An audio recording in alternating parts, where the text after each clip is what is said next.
Kyle's comments that he's going to be kind to him on Sunday? Be nice to him. You know, I'll lay him down a little bit gentler than some others, but he's going in the graveyard too. How's the shoulder feeling? A little bit better than Sunday, but it's going to be sore. It's going to be achy, and just got to deal with it. Is that the thing, Myles? It's just that every Sunday you get to a point you're just going to have that step back just because it's playing a football game. Yeah, I mean that's just what it is. As soon as it's ready to settle in and feel a little bit better, going in and making another play or getting hit, whatever it is. But that's part of the game. Is that the worst non-hold, non-call that you've ever experienced? I honestly can't even say that. That might be number 2. There was one against the Chargers at their place one time, and I think Russell Okung dragged me down by my horse collar, and I think that might be number 1 just because it was from the backside. But that one on Donna was pretty bad too. Do you ever get an explanation from the official? They told me a couple of times that since I was fighting through the hold, that it's not a hold. I mean, he called it a hold himself, but I don't really understand. I think it's just a reason for me to not have 3 a game. Is it frustrating to not get him out? I mean, it has to be at this point, right?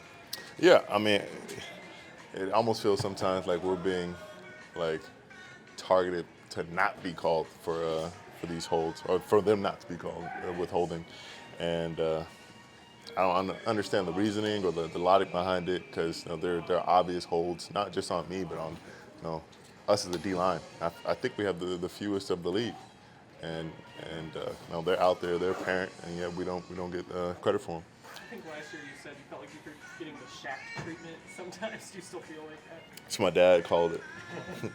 And for sure, still feel like I'm getting that treatment. Just feel like, me as a elite pass rusher. I think all of us, get that kind of treatment. But they might be getting a little bit more help from the officials than we have.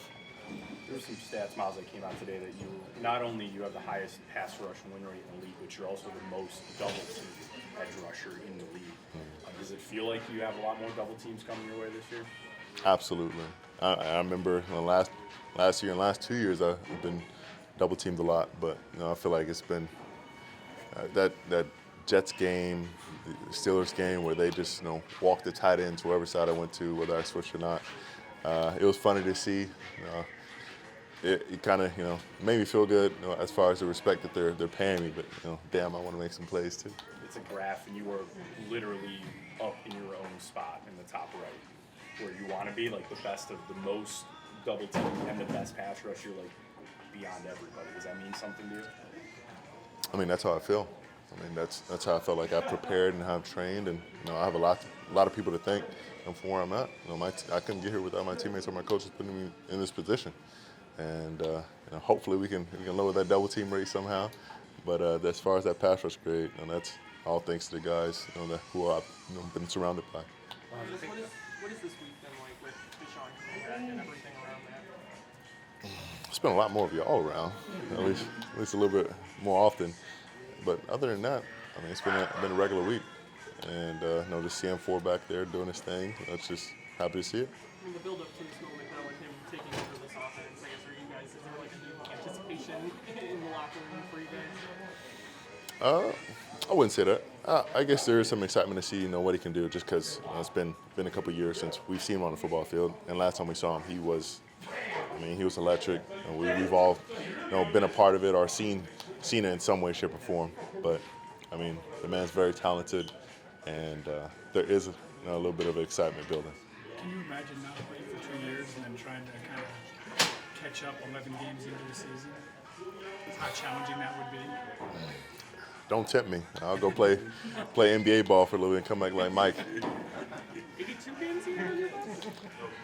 Man, it'd be worth it. Play 82 games, but get to live my dream. That'd be pretty awesome. There is really no equivalence, though, like in terms of, you mentioned Michael before, for what Deshaun is doing. What do you think he's going to look like on Sunday? No, I'm sure there'll be a little bit of taking it slow, trying to get those short throws, easy throws, and getting his confidence up, getting those runs, and spreading the ball across the field, condense to expand, and then once he feels warm and feels like he can make those bigger throws, confidence is going to come back pretty quickly, and he's going to start airing it out. Going back to you getting double teamed so often, does that make you reach in the bag a little bit more? Maybe try to add some combos, new ones, new moves? Absolutely. I mean, I feel like with the more double teams I face, I feel like they get the ball out even quicker. So it's like, I feel like you should hold the ball longer. You should have more confidence in holding the ball longer if you're gonna double team me and Clowney, which they usually do. So it's like I want to dip into the bag and pull out some move, but it's like me getting into the move, they're just starting to throw it. So there's not really a point always. But once we get them into those 30 longs, we get them later into the game. That's when I feel like I can really, really bring out some stuff you haven't seen. I know that one big hit was a guard. Did Tampa do that more than most teams with having the second guy be the guard as opposed to a back or tight end on the other side? A little bit. I believe the Chargers did that this year a little bit more than some of the other teams. But yeah, I mean, he had his head on a swivel looking out for me. So whenever he cleared his sight lines, he was looking for 95. I think that would take more of a physical toll than hit by a 300-pound guy, a back or tight end. Yeah, man. I mean, he had his head down, and he was trying to make a play of the game right there on me. So I like that kind of intensity and him trying to get after it, because at the end of the day, if I can use that against him, or if I can make a play, it makes it even more sweet. I think after last year's Texans game, you said it like you were triple team, like it wasn't even fair, like because they just completely, put their whole game plan on. You do expect something similar where they're just gonna just lock in on you and try to take you away as much as possible. I mean, they've been chipping a decent amount this year as well, so I think it'll be something similar.